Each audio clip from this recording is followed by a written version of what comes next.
The rain fell hard on the fields of Velora.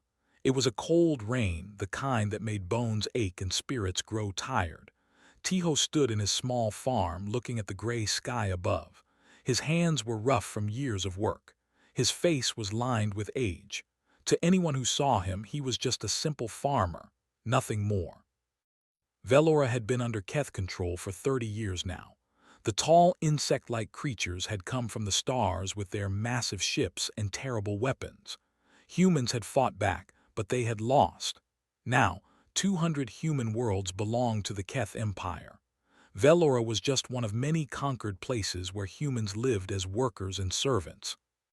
Tiho walked back to his small house. It was a simple building made of wood and stone. He had built it himself when he first came to this remote village, far from the cities where Keth soldiers walked the streets. Out here, in the hills and farmland, the aliens rarely came. That was why Tiho had chosen this place. He wanted to be forgotten. Inside his house, he prepared a simple meal: rice, vegetables from his garden, and some dried meat. He ate alone, as he did every night. The villagers nearby knew him as a quiet man who kept to himself. They did not ask about his past, and he did not share it. This arrangement suited everyone. The night grew dark. Tiho was about to sleep when he heard something outside. It was a sound he knew well even after all these years. The sound of someone running, someone afraid. He opened his door and looked into the darkness. The rain had stopped, but the ground was wet and muddy. At first he saw nothing. Then a figure appeared from the tree line. It was a young woman, stumbling and falling. She was holding her side, and even in the dim light, Tiho could see blood on her hands. She collapsed just a few meters from his door. Tiho did not move for a long moment. He could close his door. He could pretend he saw nothing. That would be the safe choice, the smart choice. But he did not make that choice. He walked out and lifted the woman carefully. She was light, too light. She had not eaten well in days, maybe weeks. He carried her inside and laid her on his bed. Then he examined her wound. It was a burn mark, the kind made by Keth energy weapons. The shot had grazed her side but had not hit anything vital. She was lucky. He cleaned the wound and wrapped it with clean cloth. The woman woke while he worked. Her eyes were wide with fear at first, but then she saw his human face and relaxed slightly. "Who are you?" she asked. Her voice was weak. "Just a farmer," Tiho said. "Rest now, you are safe." "No," she said, grabbing his arm. "They are coming, the Keth. They were chasing me. You have to hide me or they will kill us both." Tiho looked at her for a long moment. "Why were they chasing you?" "I am with the resistance. My name is Yuna. We attacked a supply convoy. Most of my team was killed. I am the only one who escaped." The resistance. Tiho had heard stories about them. Small groups of humans who still fought against the Keth Empire. They were brave, but they were also few in number and poorly armed. Most of their operations ended in death. "You should not have come here," Tiho said quietly. "You have brought danger to this village." "I had no choice," Yuna said. "Please help me."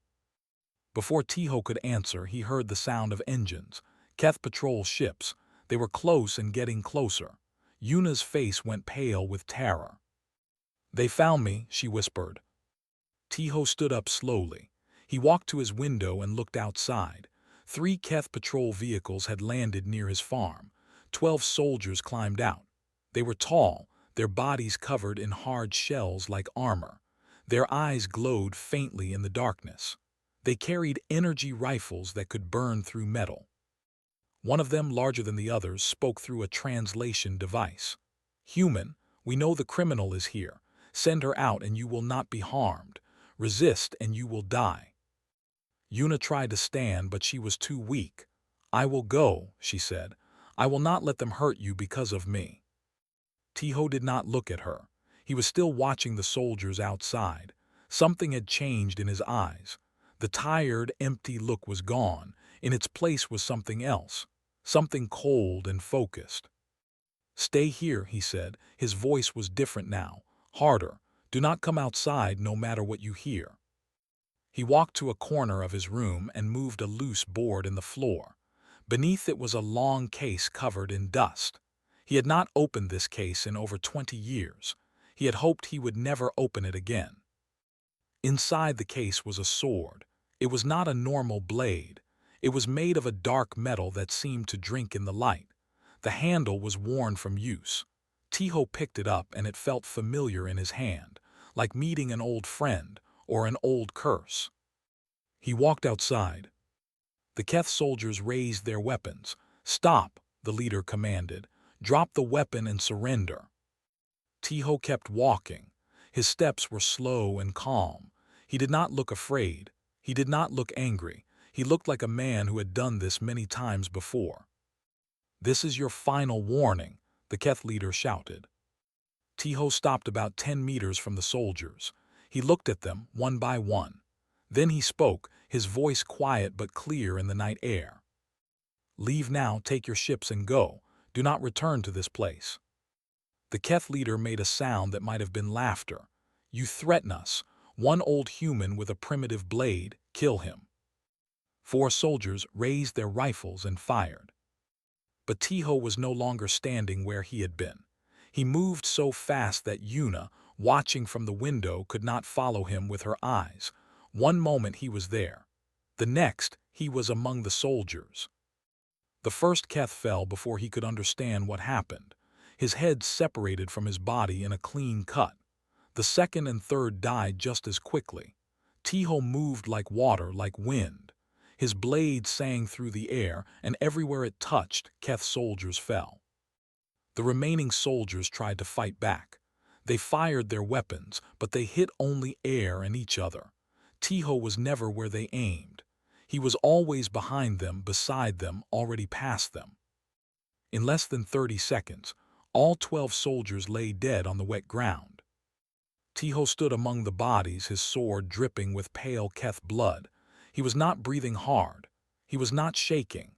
He simply stood there, looking at what he had done. Yuna had come to the door. She could not speak. She could not understand what she had just witnessed. This farmer, this quiet old man, had killed 12 elite Keth soldiers as easily as cutting grass. "What?" she started, but words failed her. Tiho turned to look at her. The coldness in his eyes was fading now, replaced by something that looked like sadness. Deep, old sadness. "I had hoped to stay forgotten," he said quietly. He walked past her into the house. He cleaned his blade carefully and placed it back in its case.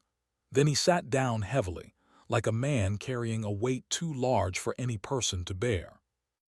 Yuna finally found her voice. "Who are you? What are you?" Tiho did not answer for a long time. When he finally spoke, his voice was barely a whisper. "I am someone who should have died a long time ago, someone who tried very hard to become no one." He looked at the bodies outside his door. "But it seems the universe has other plans." In the distance, more engines could be heard. More Keth ships coming to investigate why their patrol had gone silent. The night was far from over. And on a throne world far across the galaxy, a message was about to be sent. A message containing a name that the Keth Empire had believed was buried in history. A name that would make their queen go pale with fear. The Keth Imperial Command ship hung in the darkness above Velora like a metal mountain. It was called the Endless Hunger, and it had been the instrument of death for 17 worlds. Commander Brent stood on its bridge, his 4 arms clasped behind his back as he stared at the planet below. He was old for a Keth warrior, his shell marked with the scars of many battles. He had fought against humans, against other alien races, against rebels and traitors. He had never lost. This was why the Queen trusted him with the command of this ship and this sector of space. A young officer approached him. "Commander, we have received a report from the surface." "What report?" Brent did not turn around. "Patrol 7 failed to respond. We sent a recovery team." The officer paused. "They found the patrol, all 12 soldiers, dead." Now Brent turned, his glowing eyes narrowed. "Dead, and ambushed by the resistance." "No, Commander. The recovery team examined the bodies. The soldiers were killed by a bladed weapon. One attacker. Based on the pattern of wounds, one attacker killed all 12 in approximately 20 to 30 seconds. Brent was silent. This was impossible. No human could do such a thing. Humans were weak, slow, and fragile. That was why the Keth had conquered them so easily. Yes, they had fought hard in the First War, but that was 50 years ago. The warriors of that generation were all dead now. "Show me the images," Brent commanded. The officer transmitted the data to the main screen. Brent studied the bodies, the positions, the wounds. His military mind analyzed what he saw. One attacker, moving faster than elite soldiers could react, killing with single strikes. No wasted movement, no mistakes. He had seen this pattern before, once, long ago. "Leave me," he said to the officer. "Send for Advisor Kethran." The officer bowed and left. Brent continued to study the images. A cold feeling spread through his body. It was not exactly fear. Keth commanders did not feel fear, but it was something close to it. Advisor Kethran arrived a few minutes later. He was ancient. His shell faded to a dull gray. He had served 4 queens and witnessed the rise of the empire. There was very little he had not seen. "You called for me, Commander." "Look at this." Brent gestured to the screen. "Tell me what you see." The old advisor studied the images. At first his face showed only curiosity. Then slowly something changed. His hands began to shake. His breathing became rapid. "This cannot be," he whispered. "What do you see, advisor?" Kethran turned to face the commander. For the first time in Brent's memory, the old advisor looked afraid. "The pattern of wounds, the speed of the attack. I have seen this before, Commander, only once, during the First War," he paused, "at a place called Andrus Prime." Andrus Prime. Brent knew that name. Every Keth warrior knew that name. It was a story they told to each other, though most believed it was exaggerated. A legend from a time before they had fully conquered humanity. "Tell me," Brent said. Kethran sat down slowly as if the weight of memory was too heavy to bear standing. "I was there, Commander. I was a young soldier in the invasion force. We had 40,000 warriors. We were ordered to take the human colony of Andrus Prime. It should have been easy. The colony had only a small defensive force." He closed his eyes. But there was one human, one soldier. He held the main passage into the colony alone while the civilians evacuated. "For 17 days, Commander. 17 days against 40,000 of us." "That is impossible." "I watched it with my own eyes. I saw him kill hundreds of our warriors. He never stopped. He never slowed. He was wounded many times, but he kept fighting. We threw everything at him. Ground troops, heavy weapons, air support. Nothing worked." Kethran opened his eyes. They were distant, haunted. By the time human reinforcements arrived, we had lost over 8,000 soldiers, most of them to this one man. When our generals finally saw him up close, they could not believe what they saw. Just a human, covered in blood and wounds, standing on a mountain of our dead. Brent felt the cold sensation grow stronger. What was his name? We learned it later, Park Tiho. The humans called him the Reaper. After Andrus Prime, he became a legend among humans. They said he was not human at all, but something else, a demon in human form. The advisor's voice dropped low. "We thought he died in the final battle of the First War. The Queen herself ordered the strike that was supposed to kill him. We celebrated his death. But he did not die. Look at those wounds, Commander. Look at the speed, the precision. There is only one being in this galaxy who kills like that." Kethran stood up, his old body trembling. "The Reaper lives, and he is on Velora." Brent stood in silence for a long moment. Then he walked to the communication console. "Open a secure channel to the throne world. Priority 1, for the Queen's eyes only." "Commander," the communications officer asked, "a Priority 1 message." "Do it now." The channel opened. Brent recorded his message. He explained what they had found, what Advisor Kethran had told him, and what he believed. Then he added one final piece of information. The human's name, according to local records, is Park Tiho. If Advisor Kethran is correct, this is the same Park Tiho who defended Andrus Prime 50 years ago, the one known as the Reaper. I request additional forces and authorization for a full planetary assault. He sent the message and waited. Far away on the throne world of Nethara, Queen Vela received the communication in her private chambers. She was tall, even for a Keth. Her shell was black as night, polished to a shine.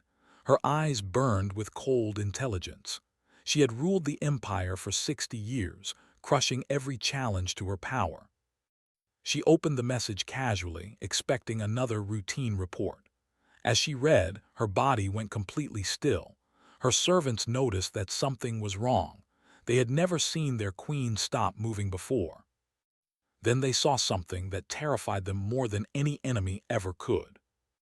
The queen's shell, normally dark and strong, grew pale. The color drained from her like water from a broken cup. Her hands gripped the arms of her throne so hard that the metal bent. "Leave me," she commanded. Her voice was barely controlled. The servants fled. Alone in her chamber, Queen Vela read the message again and again. Each time she hoped the words would change. They did not. Park Tiho, the Reaper, alive. She remembered that name well. She had been a young princess during the First War, but she had watched the reports from Andrus Prime. She had seen the recordings of this human cutting through her people like they were nothing. She had felt something she had never felt before or since. Fear. When the war ended, she had personally ordered the attack meant to kill him. She had watched the explosion. She had celebrated with her people. The monster was dead. The nightmare was over. But nightmares, it seemed, could come back. She stood up and walked to her window. Outside, the throne world spread before her in all its power and glory. Billions of Keth lived there, served by millions of slaves from 100 conquered species. She had built this empire with blood and fire. She would not let one human threaten it. She returned to her communication console and recorded a response to Commander Brent. The human known as Park Tiho is to be considered the highest priority threat to the Empire. You are authorized to deploy the Obsidian Guard, burn Velora to ash, kill every living thing on that planet. Leave no survivors, no witnesses. The Reaper dies this time, and he dies permanently. She paused, then added, "If you fail me, Commander, do not bother returning. There will be no place in the Empire for you." She sent the message. Then she did something she had not done in 40 years. She began to make preparations, just in case. Because deep in her ancient heart, in a place she would never admit existed, she wondered if even the Obsidian Guard would be enough. She wondered if anything would be enough. On Velora, Tiho sat in his small house, watching the sunrise through his window. Yuna slept on his bed, recovering from her wound. The bodies of the Keth soldiers had been buried in the fields. Soon, more would come looking for them. Tiho knew his peace was over. The quiet life he had built for himself was finished.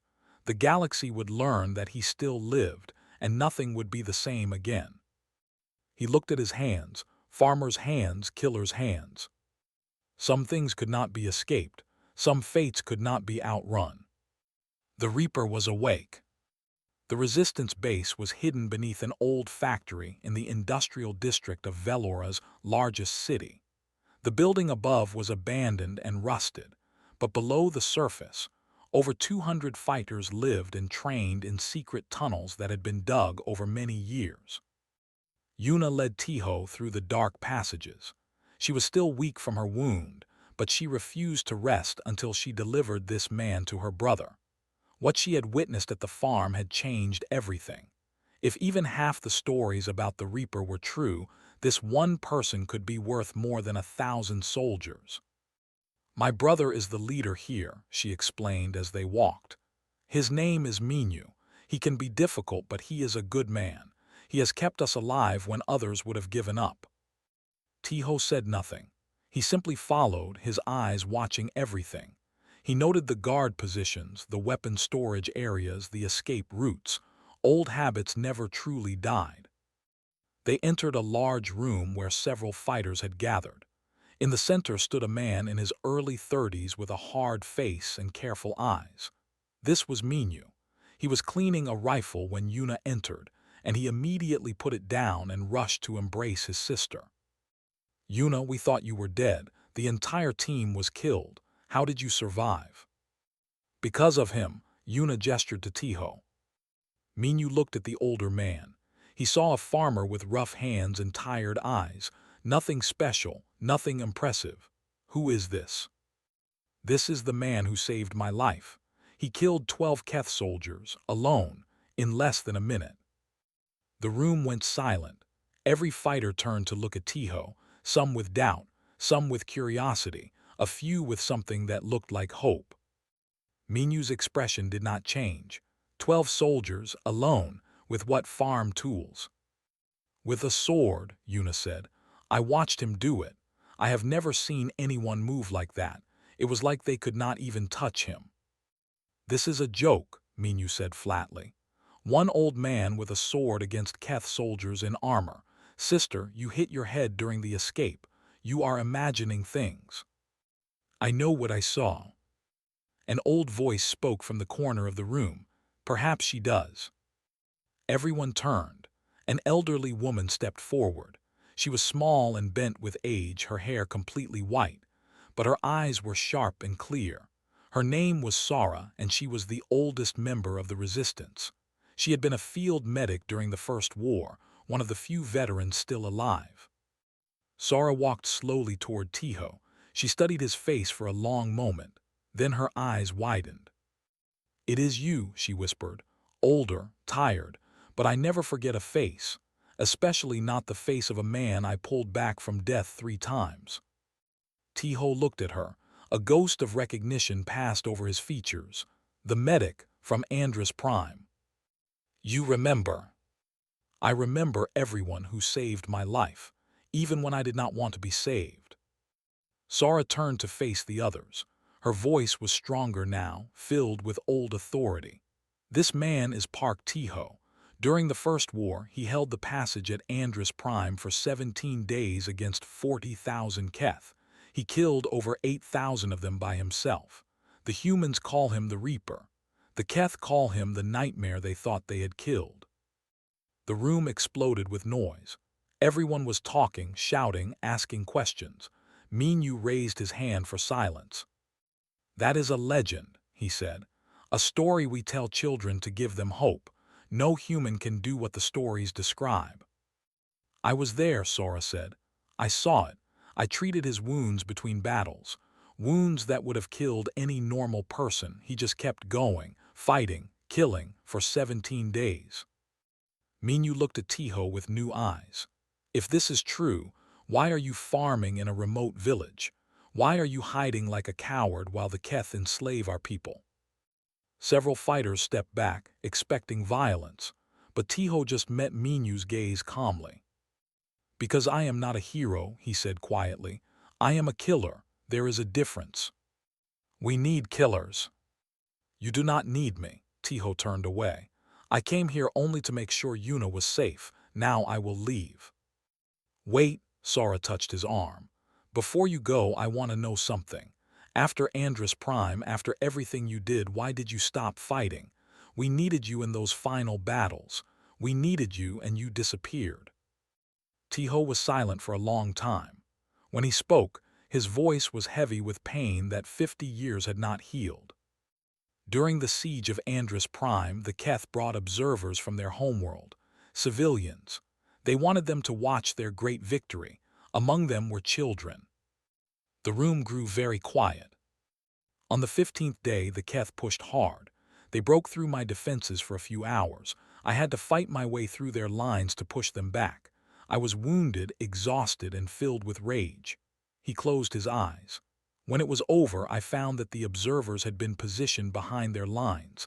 I had killed them all. Soldiers, civilians, children. I did not even see them. I just saw enemies. No one spoke.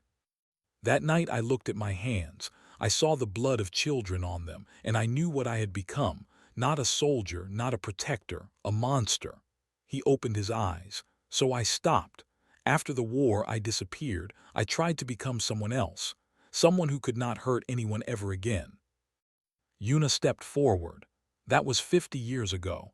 You have paid for that mistake 1,000 times over. Some debts cannot be paid. A young fighter burst into the room out of breath. Minyu, emergency communication from our orbital contacts. A Keth fleet is entering the system. The command ship plus 40 support vessels, and, he swallowed hard, the Obsidian Guard has been deployed. The room went cold. The Obsidian Guard was the Queen's personal army. They were the most elite, most brutal soldiers in the Keth Empire. They had never been used against humans before. They were reserved for the most dangerous threats. They are coming for me, Tiho said. Minyu nodded slowly. The Queen knows you are alive. She is sending everything she has to kill you. Then I should leave. Draw them away from this place, from your people. There is no away. The message also said they have orders to burn the entire planet. Everyone on Velora will die. Minyu looked at the legendary warrior with desperate eyes. You wanted to stop being a monster. Here is your chance. Be something else. Be what we need you to be. Tiho did not respond. He walked to a window and looked up at the sky. Somewhere up there, death was coming, not just for him but for everyone on this world. Men, women, children, all because the Queen feared him. Sora came to stand beside him. I have thought about you often over the years, she said softly. I wondered what happened to the man I saved. I wondered if he found peace. I tried to. Peace is not something you find by running away. It is something you earn by facing what you fear. She touched his hand gently. You killed those children by accident in the chaos of battle. That was terrible, but the Keth are about to kill every child on this planet on purpose. You can stop them. Only you. Tiho looked at his hands again. Farmer's hands, killer's hands. Maybe, he thought, there was a third option. Maybe these hands could also protect. I will need weapons, he said finally, and I will need to know your defense plans, everything you have. Minyu's face lit up with hope for the first time. You will fight with us. I will fight for you. There is a difference. Tiho turned to face the assembled fighters. I cannot promise victory. I cannot promise survival. But I can promise you this. The Keth will pay for every inch of ground they take. They will pay in blood for every life they try to claim. And their queen will learn what it means to wake a monster she thought was dead. Outside, the first Keth ships appeared in the sky. The Battle of Velora was about to begin. And somewhere in the galaxy, on ships and stations and hidden bases, humans saw the news spreading across their networks. The Reaper lived. The Reaper was fighting again. For the first time in 50 years, the conquered people of humanity dared to hope. The sky over Velora burned. Keth warships filled the atmosphere like a swarm of angry insects. Their weapons lit up the clouds with terrible fire, and buildings in the cities exploded into dust and flame. The orbital bombardment had begun. In the resistance base, fighters ran to their positions. Families were rushed to underground shelters that might or might not survive the attack. Children cried while their parents tried to stay brave. It was the end of the world, and everyone knew it. Tiho stood at the entrance of the base, looking up at the burning sky. He wore simple combat armor now, taken from the resistance supplies. At his hip hung his sword, the dark blade that had tasted so much Keth blood in the past. In his other hand, he held an energy rifle, a soldier's weapon for a soldier's work. Yuna came to stand beside him. She had refused to stay behind, despite her wound. The Keth are landing their ground forces at the main city plaza. The Obsidian Guard will be with them. How many? Our scouts report over 5,000 soldiers, 300 Obsidian Guard. Tiho nodded slowly. Tell your brother to focus on evacuation. Get as many civilians as possible to the outer regions. I will draw the enemy's attention. You are going to fight them alone. Yuna grabbed his arm. Even you cannot fight 5,000 soldiers. No, but I can make them focus on me instead of your escape routes. He looked at her with calm eyes. This is what I am for, Yuna. This is the only thing I have ever been good at. Before she could respond, Minyu's voice came over the communication system. All fighters, we have a development. Our deep space contacts report unknown ships entering the system. Not Keth. Repeat, not Keth. Tiho and Yuna exchanged looks. They ran to the command center, where Minyu was studying the sensor data with wide eyes. What is happening? Tiho demanded. I do not believe it, Minyu pointed at the display. Those ships are human, military class, over 30 warships led by a carrier. His voice shook. They are transmitting a message. It says, Fleet of the Forgotten reporting for duty, Admiral Kyung commanding. Sora, who had been helping with medical supplies, dropped what she was holding. Kyung, Admiral Kyung is alive. Who is Admiral Kyung? Yuna asked. He was one of the greatest commanders of the First War, Sora explained. He disappeared after the defeat, along with a portion of our remaining fleet. Everyone thought they were destroyed. On the display, the human ships engaged the Keth fleet. They were outnumbered, but they fought with surprising ferocity. 2 Keth warships exploded in the first minute of combat. They cannot win, Minyu said, but they can buy us time. Tiho made a decision. Then we do not waste that time. I am going to the plaza. Get your evacuation moving. He left before anyone could stop him. The streets of the city were chaos. Buildings burned.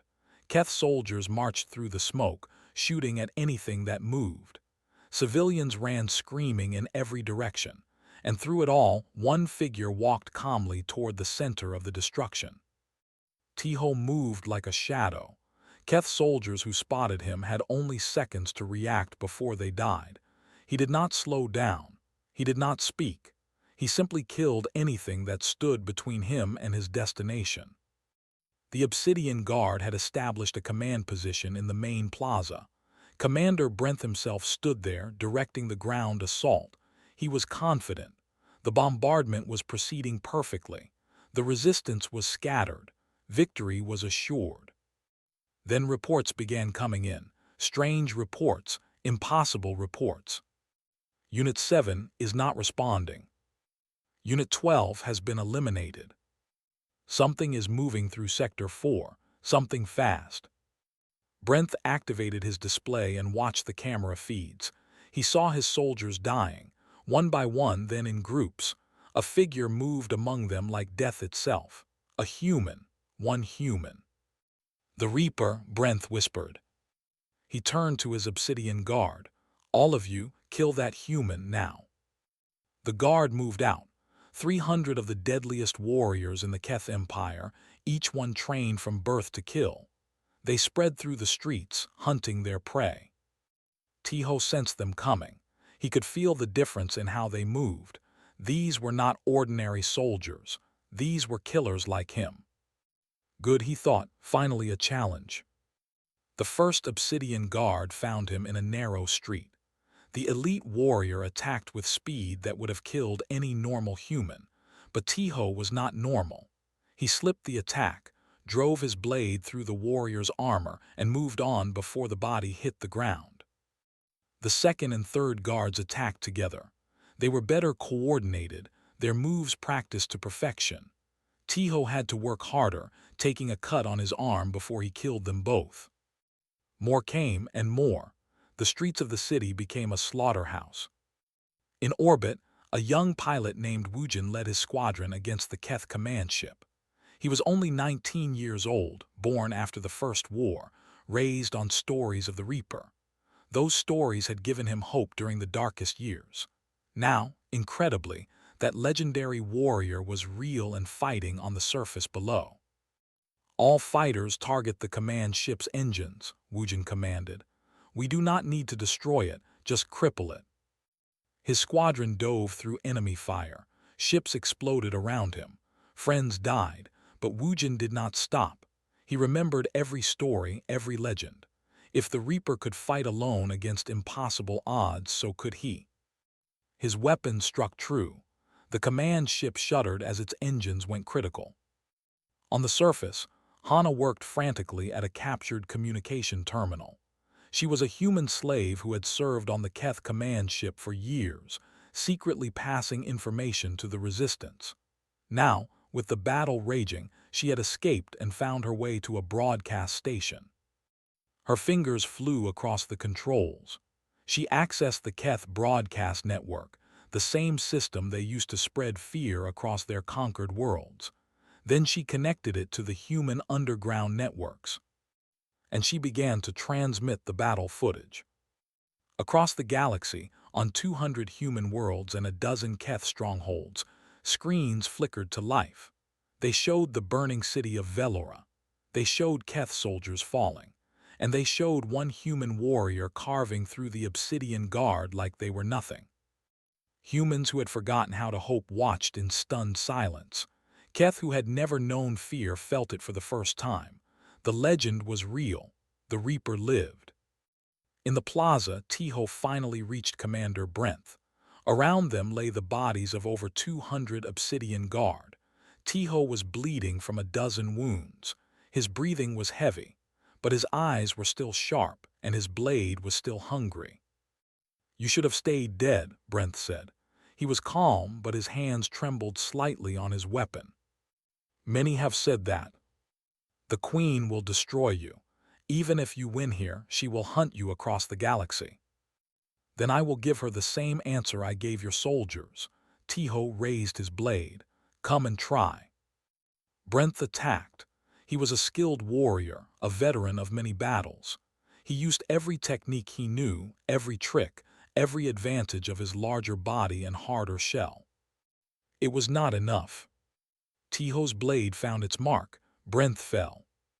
Standing over the body of the Keth commander, Tiho looked up at the sky. The human fleet was still fighting.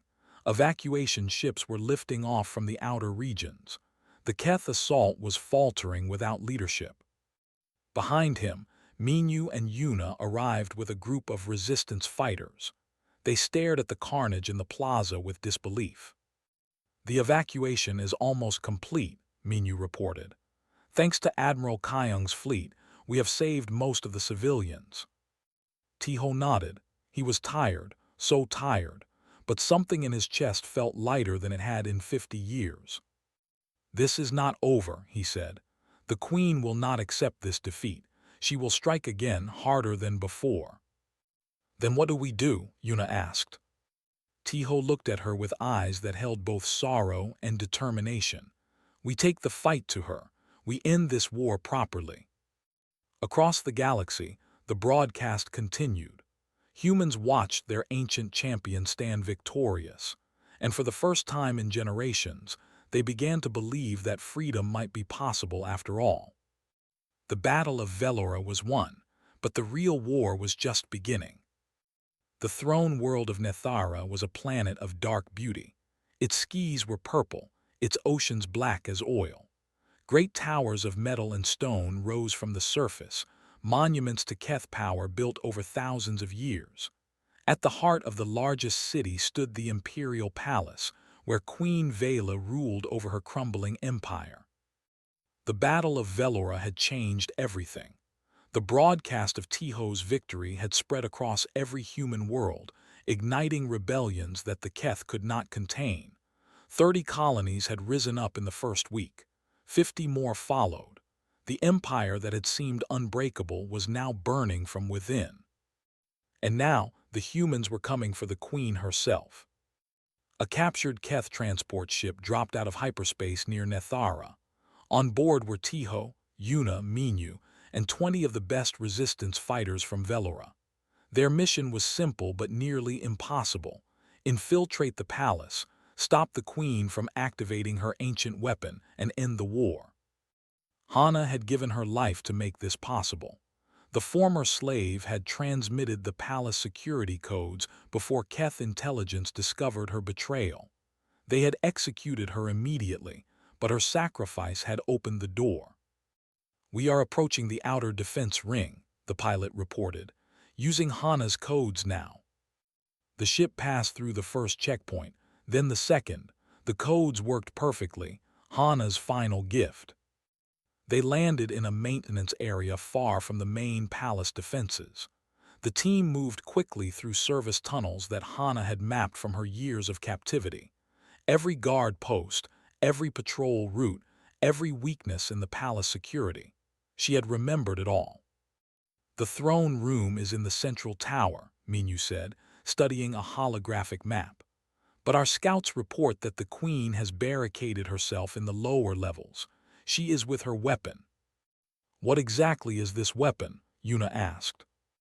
Tiho answered.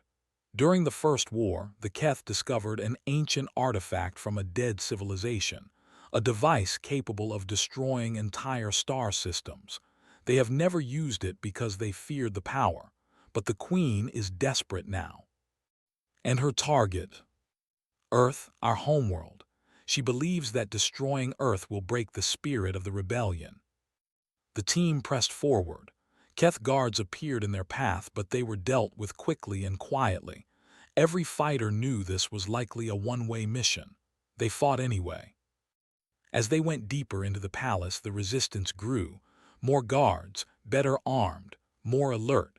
The team was forced to split up to maintain their progress. Minyu took half the fighters to secure their escape route. "Go," he told his sister. "Stay with him, finish this." Yuna nodded. She did not say goodbye. Goodbyes felt too final. She and Tiho moved alone through the final corridors. They encountered smaller groups of guards, which Tiho eliminated with cold efficiency. His wounds from Velora had not fully healed, but he showed no sign of slowing down. Finally, they reached the entrance to the weapon chamber. The doors were massive, designed to withstand anything, but Hana's codes opened them. Inside, the chamber was enormous. Strange machinery lined the walls, covered in symbols from a language that had been dead for millions of years. In the center stood the weapon itself, a pillar of dark crystal that pulsed with terrible energy, and before it stood Queen Vela. She was taller than Tiho had expected. Her black shell gleamed in the dim light, and her eyes burned with hatred and fear in equal measure. In her hands, she held a control device linked to the weapon. "So the Reaper finally comes for me," she said. Her voice was calm, but her hands shook slightly. "I have waited 50 years for this moment. I thought you were dead. I celebrated your death. I built my empire on the belief that the monster who killed my people was gone forever." "Your people invaded my world," Tiho replied. "Your people enslaved my species. I was a soldier defending my home, nothing more." "Nothing more," Vela laughed, but there was no humor in it. "You killed 8,000 warriors at Andrus Prime. You became a legend that my own children whispered about in fear, and now you have returned to haunt me again." She raised the control device. "But I have something you do not, the power of the ancients. One command from me and Earth burns. Your precious homeworld becomes ash. Every human in the galaxy will know that their hope was worthless. You would destroy a world just to hurt me." "I would destroy 100 worlds," her eyes blazed. "You took everything from me, my warriors, my pride, my sleep. For 50 years I have dreamed of you standing in my palace, helpless, watching your species die." Yuna stepped forward. "You are insane." The queen barely glanced at her. "And you are irrelevant, another human to die with the rest." Tiho slowly raised his hands. "Let her go. She is not part of this. This is between you and me." "How noble. The monster pretends to have a heart." Vela's finger moved toward the activation button. "Watch closely, Reaper. Watch your world burn." Tiho moved. Even at his age, even wounded, even exhausted from days of fighting, he was still the fastest thing Vela had ever seen. He crossed the distance between them in the blink of an eye. His blade came up, aimed at her throat. But Vela was not defenseless. She was a queen who had survived 60 years of politics and assassination attempts. She activated a personal shield that stopped his blade centimeters from her body. Then she struck back with strength that sent him flying across the chamber. "Did you think I would be easy?" she hissed. "I am the queen of the Keth Empire. I have killed more enemies than you can count." She pressed a button and sections of her armor extended into blades. She attacked with surprising speed, her royal training showing in every movement. Tiho blocked and countered, but his wounds were slowing him. Blood dripped from reopened cuts. They fought across the chamber. Machines sparked and shattered. The ancient weapon hummed with unstable energy as they battled around it. Yuna watched helplessly. She had no weapon that could penetrate the queen's shield. All she could do was wait and hope. Vela landed a strike that sent Tiho crashing into a wall. He struggled to rise, his blade slipping from his grip. "I remember watching the recordings from Andrus Prime," Vela said, walking slowly toward him. "You were magnificent in your destruction, but now look at you, old, tired, broken." She raised her bladed arm for the killing blow. "The legend ends here." "You are right," Tiho said quietly. "I am old, I am tired." He looked up at her with eyes that held no fear. "But I am not finished." He moved one last time, not for her throat, not for her heart. His hand shot out and grabbed the control device that hung at her waist. With all his remaining strength, he crushed it. The weapon behind them groaned, lights flickered, the humming grew erratic. Vela screamed in rage, "What have you done?" "I stopped you from killing billions." Tiho smiled grimly. "That seems like a fair trade for my life." She raised her blade to kill him anyway. But before she could strike, Yuna leaped onto her back, driving a small knife through a gap in her armor. It was not a killing blow, but it was enough to disrupt the queen's shield. Tiho's hand found his blade. Queen Vela fell. Silence filled the chamber. The ancient weapon powered down, its energy fading into nothing. The threat to Earth was gone. Tiho lay on the ground, breathing hard. Yuna rushed to his side and helped him sit up. "Is it over?" she asked.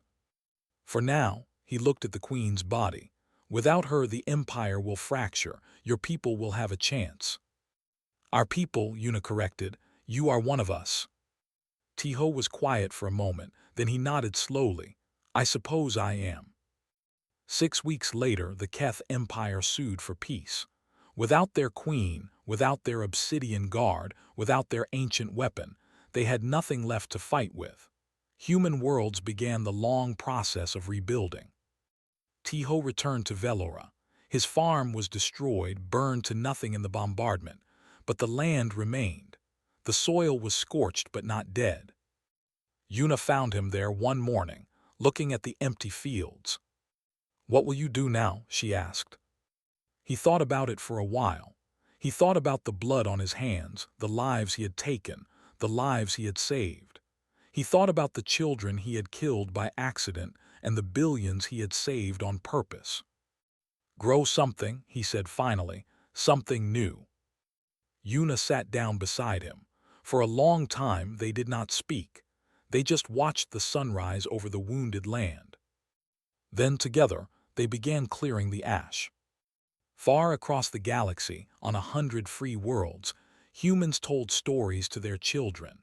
Stories about a farmer who was once a warrior, about a monster who chose to become a protector, about a legend who proved that even the darkest past could lead to a brighter future. They called him the Reaper, they called him the Champion, they called him many names. But in a small village on Velora, he was just Tiho, and for the first time in his long life, that was enough.